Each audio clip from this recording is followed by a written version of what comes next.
Welcome to Bessarabia, a lower middle-income country representative of the developing world. It is characterized by a population that is relatively young today, but expected to grow older as women are having fewer children than in the past.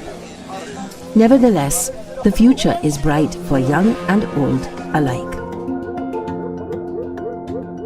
In Bessarabia, youngsters can feel confident that what they put aside today will help the state looking after them tomorrow. Sure, the golden age here still comes with its share of sore knees and clunky hips, but the unavoidable trials of life are so much easier to take when everyone is sure to have enough income thanks to a solid Social Security pension scheme. People at the end of their demanding working lives do not worry about the loss of their working income because they have the certainty of receiving sufficient pension income, and that allows the maintenance of people's standard of living across generations. But it wasn't always like this in Bessarabia. There was a time when pensions in old age were a privilege, accessible only for a minority of people, such as civil servants, while most of the elderly had little to look forward to, especially those with small or no family to rely on for income security. Many elderly ended up poor with no security, and in many cases were even left out in the streets with no food and no shelter. That was until Minister Samia stepped in.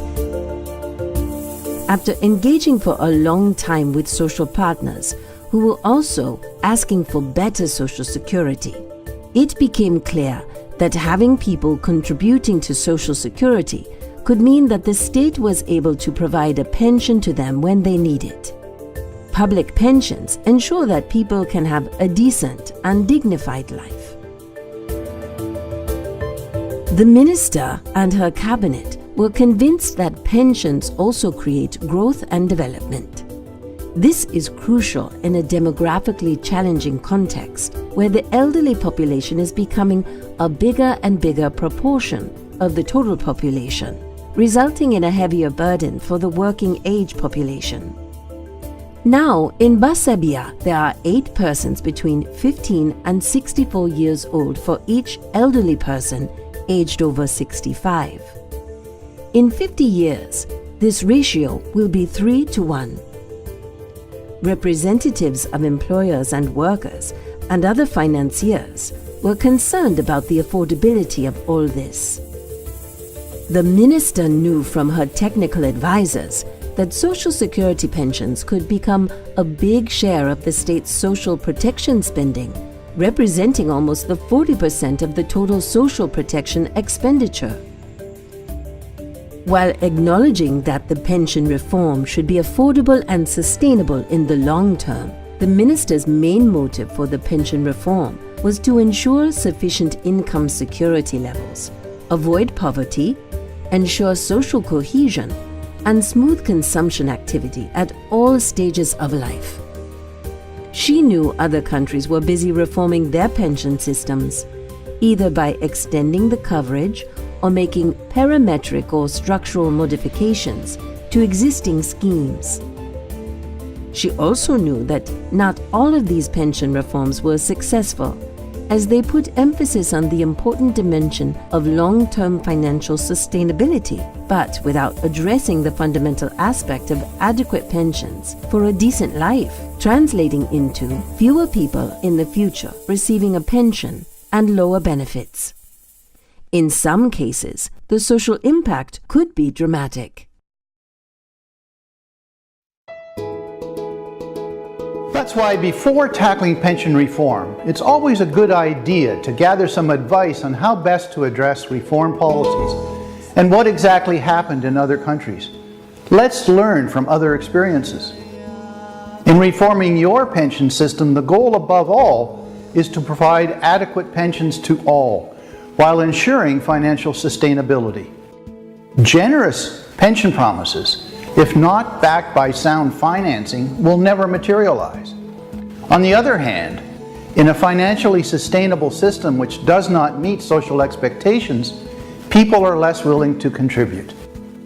When reforming your new pension system, you'll need to keep in mind the national demographic, economic, and political context, and the social and financial challenges of your pension system. Think of it as cooking up a great big soup.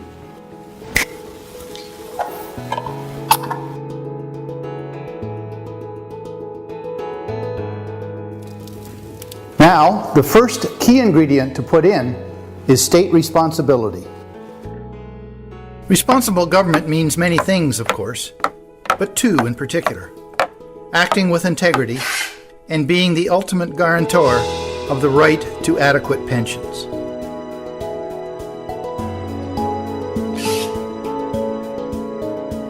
The second ingredient you need to cook up successful pension reform is a good design.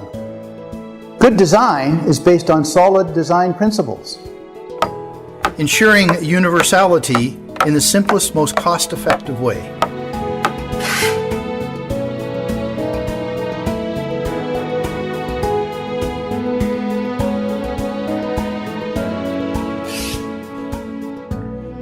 Participation of all in the Social Security pension system. Minimum benefit guarantees for poverty alleviation purposes should avoid becoming a disincentive to work and pay Social Security contributions. Government financing of the pension system should be transparent and effective in delivering adequate pensions. A national social dialogue of tripartite stakeholders, meaning employers, employees, and government, will strengthen the sense of ownership and take into account the actual needs of the population.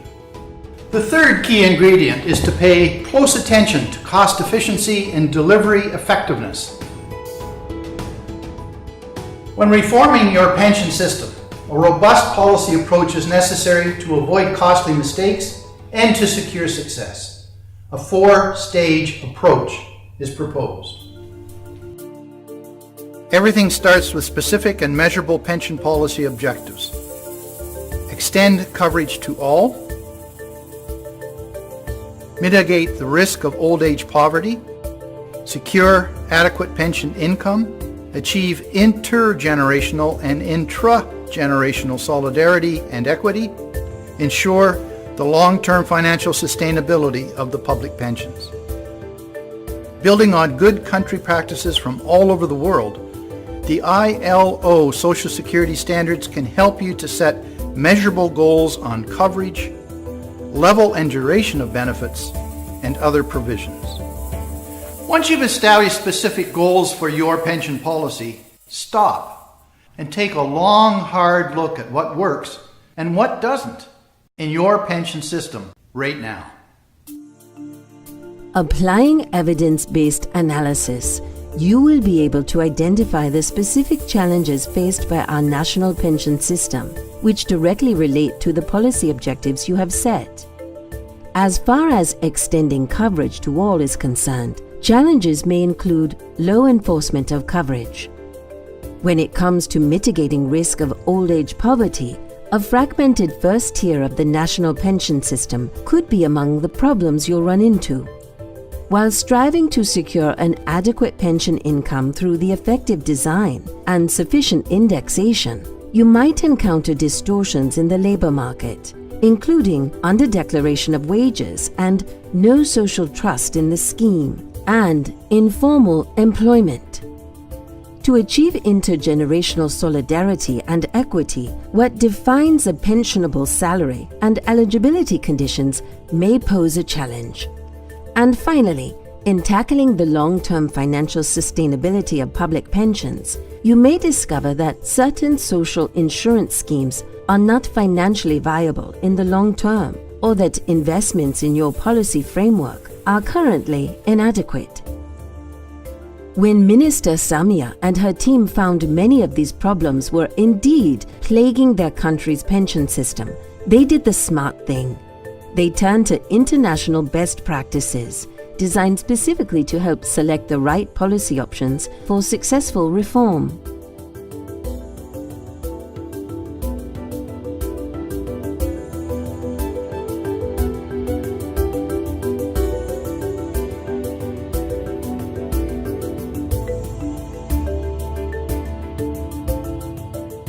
With a bit of hard work, patience, and perseverance, Minister Samia and her team then put the following policies in place: universal coverage,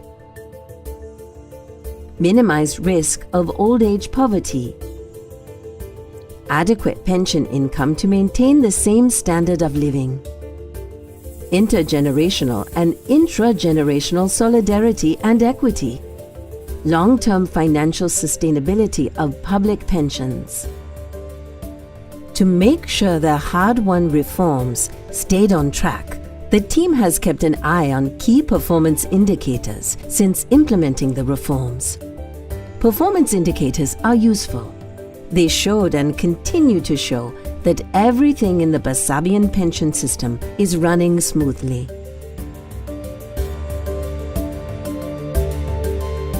After all their hard work, Minister Samia and her team discovered the most telling and perhaps the most rewarding performance indicator of all: